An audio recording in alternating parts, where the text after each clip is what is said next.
Hello friends, कैसे हो आप सब लोग। तो सीटेट के एग्ज़ाम की तैयारी सभी लोग भिड़े होंगे और जल्द ही सीटेट का एग्ज़ाम होने वाला है। आज 10 दिसंबर हो ही गया है। तो इसमें जो देखते हैं, जो गणित के शिक्षण शास्त्र यानी पेडागोजी का पोर्शन है।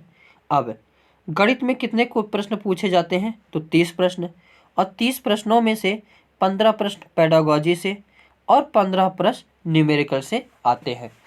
अब न्यूमेरिकल वाला पोर्शन तो सभी को आता है, मामला फंसता है पेडागोजी वाला। तो पेडागोजी वाला क्वेश्चन में जो है, जो टाइप इंपॉर्टेंट बनते हैं उन सभी को हम देखते हैं और उसको कवर करने का प्रयास करते हैं। और इसमें जो जो टाइप पढ़ाया जाता है, very very important type, selected type होते हैं। तो इसमें लास्ट तक जरूर बने रहिए। तो चलते हैं, देखते हैं अपने इस सेशन को। आज के सेशन में हम बात करेंगे औपचारिक मूल्यांकन। मूल्यांकन दो प्रकार से होते हैं, एक औपचारिक मूल्यांकन और दूसरा अनौपचारिक मूल्यांकन। तो पहला हम देखते हैं औपचारिक मूल्यांकन यानी इवैल्यूएशन थ्रू फॉर्मल। यह मूल्यांकन का वह तरीका होता है जिसमें अध्यापक या प्रेक्षणकर्ता द्वारा छात्रों को सीखने की प्रगति का समय समय पर लिखित या मौखिक रूप से मूल्यांकन किया जाता है। इसमें विद्यार्थियों को पता रहता है कि उनका मूल्यांकन किया जा रहा है। इस प्रकार के मूल्यांकन से मुख्यतः छात्र की शैक्षिक उपलब्धियों का ज्ञान प्राप्त होता है। यानी जैसे क्लास में जो टेस्ट होते हैं वह किसके अंतर्गत आते हैं, तो औपचारिक मूल्यांकन के। औपचारिक मूल्यांकन की प्रमुख विधियाँ। पहली विधि है जांच सूची या चेक लिस्ट। जांच सूची में कुछ कथन दिए जाते होते हैं। उन कथनों के संबंध में बालक को हाँ या नहीं में उत्तर देना होता है। इसमें प्रश्न तथा कथन बहुत स्पष्ट होते हैं। दूसरी है प्रश्नावली मेथड। कौन सी प्रश्नावली? इसमें विद्यार्थियों को छपी हुई प्रश्नों की एक सूची दे दी जाती है जिन पर वह अपने उत्तर लिखकर अध्यापक को वापस कर देते हैं। जैसे टेस्ट पेपर होता है, किसी पर जो कुछ प्रश्न दे दिए जाते हैं और बालक जो उस प्रश्नों को हल करके शिक्षक के पास जमा करता है, तो शिक्षक क्या करता है, उसका सॉल्यूशन करता है। प्रदत्त कार्य द्वारा भी औपचारिक मूल्यांकन होता है। जैसे छात्रों को अध्यापक द्वारा किसी विशेष विषय पर प्रदत्त कार्य यानी असाइनमेंट दे दिया जाता है। इसमें उस विषय से संबंधित महत्वपूर्ण पहलुओं को शामिल किया जाता है। इसे पूरा करने के लिए छात्रों को कुछ समय दिया जाता है और वह इसे अपने घर पर रहते हुए भी कर सकता है। जैसे स्कूल से मिलता है प्रोजेक्ट कार्य कि जो बच्चे ले जाओ अपने पास आसपास का चित्र बनाकर उसमें वर्णन करके ले आओ। तो जो बच्चा जाता अपने घर पे अपने आप से करता है और शिक्षक देखकर उससे जो है औपचारिक मूल्यांकन करता है। लिखित परीक्षाएं से भी औपचारिक मूल्यांकन होती है। लिखित परीक्षाएं, इन परीक्षाओं में निबंधात्मक प्रश्न तथा वस्तुनिष्ठ प्रश्न मुख्य हैं। निबंधात्मक परीक्षाओं में छात्र को विस्तार पूर्वक उत्तर लिखने होते हैं, जबकि वस्तुनिष्ठ परीक्षा में सरल एवं संक्षिप्त उत्तर लिखने होते हैं। वस्तुनिष्ठ परीक्षाएं दो प्रकार की होती हैं। पहली प्रमापित और जिनके सामान्य स्तर पहले से ही स्थापित किए होते हैं, तथा दूसरी अध्यापक निर्मित, जिनमें प्रश्नों का निर्माण शिक्षक स्वयं करता है। आगे मौखिक परीक्षाएं लेकर भी जो औपचारिक मूल्यांकन किया जाता है। मौखिक परीक्षाएं, इन परीक्षाओं में मौखिक प्रश्न, वाद विवाद, विचार विमर्श एवं नाट्य प्रदर्शन आदि सम्मिलित किया जाता है। जैसे पढ़ाते हुए बच्चों से पूछ ले 2 दूना, तो बता लेगा तो यानी ठीक ठाक है। 5 चौके बता लिया तो ठीक है। 7 दूनी नहीं बताया पाया यानी गड़बड़ मामला है। तो ऐसे ही जो है मौखिक परीक्षाएं से भी औपचारिक मूल्यांकन किया जाता है। दूसरा मूल्यांकन है अनौपचारिक मूल्यांकन। कौन सा? अनौपचारिक मूल्यांकन, यानी इवैल्यूएशन थ्रू इनफॉर्मल। अनौपचारिक मूल्यांकन में छात्रों का मूल्यांकन अध्यापक या प्रेक्षणकर्ता द्वारा बिना उनकी जानकारी के किया जाता है। इस मूल्यांकन द्वारा छात्रों का गुणात्मक मूल्यांकन किया जाता है। जैसे कोई बालक जो है स्कूल में गेंद खेल रहा है और जो अपने गेंद खेलने में मस्त है, छक्का चौका मार रहा है बढ़िया से, या फील्डिंग बहुत अच्छा कर रहा है, या फिर बॉलिंग बहुत अच्छा से कर रहा है, तो टीचर दूर से ही उसको गेस कर रहा है, जबकि स्टूडेंट को पता नहीं है कि जो है शिक्षक देख रहा है। तो ये जो है अदृश्य रूप से, अदृश्य यानी बिना देखे जो है, एक दूसरे को पता ना चले, तो यह जो मूल्यांकन होता है। अब इसमें देखेंगे कि बच्चा बाल अच्छे से फेंक ले रहा है, या फिर बैटिंग कर ले रहा है, या फील्डिंग, तो इस हिसाब से यह मूल्यांकन क्या करता है शिक्षक। तो यह मूल्यांकन क्या कहलाता है? अनौपचारिक मूल्यांकन। अनौपचारिक मूल्यांकन की प्रमुख विधियाँ कौन कौन सी है? पहली है अवलोकन या निरीक्षण विधि। यह विधि छोटे बच्चों पर अपनाई जाती है। इसमें अध्यापक बच्चों की गतिविधियों को देखते हैं और उनका अवलोकन करते हैं। इस तकनीक का उपयोग बालकों की योग्यता और व्यवहारों के संबंध में जानकारी प्राप्त करने के लिए किया जाता है। अगली विधि है संवाद विधि।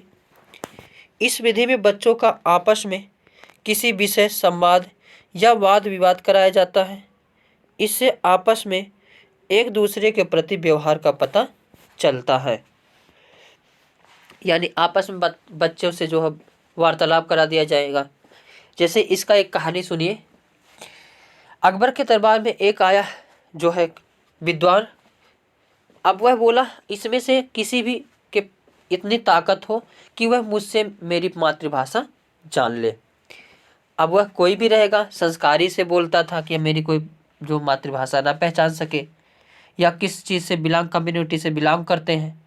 तो अकबर के सामने ये मामला कठिनता प्रतीत हुआ। तो बीरबल को बुलाई गए। तो बीरबल बोला, ठीक है, इनको आज रात में ठहरने के लिए दिया जाए, और सुबह मैं जो बता दूंगा ये किस कम्युनिटी से आते हैं। अब ये रात में सोया था, सुबह में उठते जो है भोर ही उठ करके नींद में ही यह बीरबल जो है उसके ऊपर पानी डाल दिया।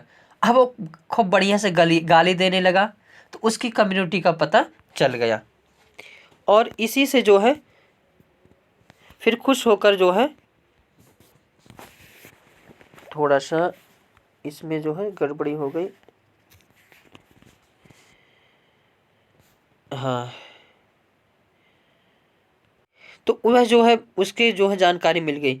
तो संवाद से जो है एक दूसरे के प्रति जो भावना होती है, संवाद में वही भावना निकल जाती है। आगे अभिलेख। अभिलेख द्वारा भी अनौपचारिक मूल्यांकन किया जाता है। अभिलेखों में छात्रों से संबंधित विशेष घटनाओं को अंकित किया जाता है, जिनके द्वारा अध्यापक को उनके संवेगात्मक व्यवहार के बारे में पता चलता है। ये भी किसके अंतर्गत आते हैं? तो अनौपचारिक मूल्यांकन के। आगे देखते हैं गणित में शिक्षण की समस्याएं, टीचिंग प्रॉब्लम्स इन मैथमेटिक्स। अब सभी पॉइंट को देखते हैं। पहला पॉइंट है छात्रों का शारीरिक व मानसिक स्वास्थ्य। यह भी जो है मायने रखता है गणित शिक्षण में। अब कोई बालक का जो बुद्धिमत्ता तेज नहीं है, अब उसको कैलकुलेशन तगड़ा कराया जाएगा तो वो नहीं कर पाएगा। प्राथमिक स्तर पर छात्रों का गणित में कमज़ोर होना जाहिर सी बात है। जो प्राथमिक स्तर होता है उसमें बालक उतना जो है गणित में परिपूर्ण नहीं होता है। गणित शिक्षण के लिए उचित वातावरण का ना होना, यानी अगर अच्छा वातावरण नहीं मिला तो फिर भी जो है गणित में दिक्कत होने लगती है। पाठ्यक्रम की संरचनात्मक संरचना की समस्या, यानी पाठ्यक्रम किस प्रकार से यह भी प्रभावित करता है। शिक्षक का व्यवहार, यानी शिक्षक कैसे पढ़ा रहा है, कैसा व्यवहार कर रहा है, कैसे समझा रहा है, तो ये भी इसमें आएगा। अध्यापक का संबंधित विषय का सही ज्ञान ना होना। अगर अध्यापक को अपने विषय का सही ज्ञान नहीं है तो वह अच्छे से अपनी जो बातें या पढ़ा लिखा नहीं पाएगा। उचित शिक्षण विधि का प्रयोग, जो शिक्षण विधि है उसका सही से प्रयोग किया जाएगा तो त्रुटि जो है नहीं होंगी, और जो है शिक्षण विधि का प्रयोग अच्छे से नहीं किया जाएगा तो त्रुटियां होंगी। आगे देखते हैं त्रुटि विश्लेषण यानी एरर एनालिसिस। छात्रों की अधिगम संबंधित कठिनाइयों या त्रुटियों का पता लगाकर उसके कारणों की खोज करना ही क्या कहलाता है? त्रुटि विश्लेषण कहलाता है। गणित शिक्षा में त्रुटियों की महत्वपूर्ण भूमिका होती है क्योंकि इन्हीं के द्वारा ही बच्चे सीखते हैं। जैसे हमने बोला बबूल के वृक्ष पर क्या आम फलते हैं, तो बोला बच्चा कि अरे आम तो मीठे होते हैं। तो इससे पता चला कि वह आम के बारे में बहुत ज़्यादा जानकारी रखा है। तो जो बच्चों की त्रुटियां होती है उसको पॉजिटिव के रूप में लेना है, बच्चों की त्रुटियों को निगेटिव रूप में नहीं लेना है। गणित में त्रुटियां तथ्यात्मक और प्रक्रियात्मक होती हैं। जो त्रुटियां होती हैं कहीं ना कहीं उसमें कोई तथ्य छुपा होता है, कोई ना कोई एक प्रक्रिया होती है।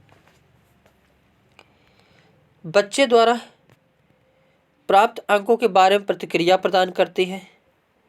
आगे देखते हैं त्रुटियों के प्रकार। लापरवाह त्रुटियां, कंप्यूटेशनल त्रुटियां, व्यक्तिगत त्रुटियां और अवधारणात्मक त्रुटियां, 4 प्रकार की त्रुटियां होती हैं। अब लापरवाह त्रुटियां क्या होती हैं? आप लापरवाही से यानी सजगता से ना रहो तो उससे जो त्रुटियां होती हैं लापरवाही त्रुटियां कहलाती हैं। कंप्यूटेशनल त्रुटियां व्यक्तिगत यानी व्यक्ति रूप से अपने स्वयं के में भी जो है गलती कर देता है। अवधारणात्मक त्रुटियां यानी कोई अवधारणा से संबंधित त्रुटियां हैं, वह क्या होती हैं? अवधारणात्मक त्रुटियां। और आगे कुछ मोस्ट इंपॉर्टेंट क्वेश्चन को देख लेते हैं। ये क्वेश्चन वेरी वेरी इंपॉर्टेंट है। ऐसे एक क्वेश्चन तो देखने को जरूर मिलते हैं एग्जाम में। देखते हैं। अस्मिता विद्यालय की गोष्ठी में 8:30 यानी मॉर्निंग से 15 मिनट पहले पहुंचती है। वह अपने सहकर्मी से आधा घंटा पहले पहुंचती है, जो कि गोष्ठी के लिए 40 मिनट की देरी से पहुंचा। गोष्ठी का निर्धारित समय क्या है? ऐसे एक प्रश्न जरूर देखने को मिलते हैं। तो इसको कैसे सॉल्यूशन करेंगे उसको देखते हैं। अब इसमें देखेंगे सॉल्यूशन। अस्मिता सुबह 8:30 बजे से 15 मिनट पहले स्कूल पहुंचती है, यानी जो 8:15 पर पहुंचती है। अब अस्मिता अपने सहकर्मी से आधा घंटा पहले पहुंचती है, यानी उसका सहकर्मी कब पहुंचेगा? तो 8:45 पर। अब उसकी सहकर्मी बैठक के लिए 40 मिनट लेट होता है, यानी बैठक का समय कितना हो जाएगा? 8:45 माइनस 40 मिनट, यानी 8:05 पर जो है बैठक होनी थी। अगला क्वेश्चन है, ये भी वेरी इंपॉर्टेंट है। इससे भी एक प्रश्न तो 100% श्योर रहता आने की। एक रेलगाड़ी पटना से 30 मई 2020 को 23:40 बजे यानी घंटे पर चलती है और मुंबई 1 जून 2020 को 5:15 घंटे पर यानी बजे पहुंचती है। रेलगाड़ी की यात्रा का कुल समय कितना होगा? पहले जो फिक्स डाटा है फिक्स डाटा से निकालते हुए चले जाते हैं। अब इसका सॉल्यूशन देखते हैं। रेलगाड़ी पटना से 30 मई को 23:40 बजे चलती है और मई के बाद क्या आता है? जून। 1 जून 5:15 बजे मुंबई पहुंचती है, तो यात्रा का समय क्या होगा? 31 मई को 23:40 यानी 24 घंटे। 1 जून से 20 मिनट पहले रेलगाड़ी की यात्रा का कुल समय हो जाएगा 1 जून को 5:15 बजे 20 मिनट प्लस 24 घंटे प्लस 5 घंटे प्लस 15 मिनट। जब सभी को जोड़ेंगे तो 29 घंटे 15 मिनट। तो आज के सेशन में बस इतना ही देखते हैं।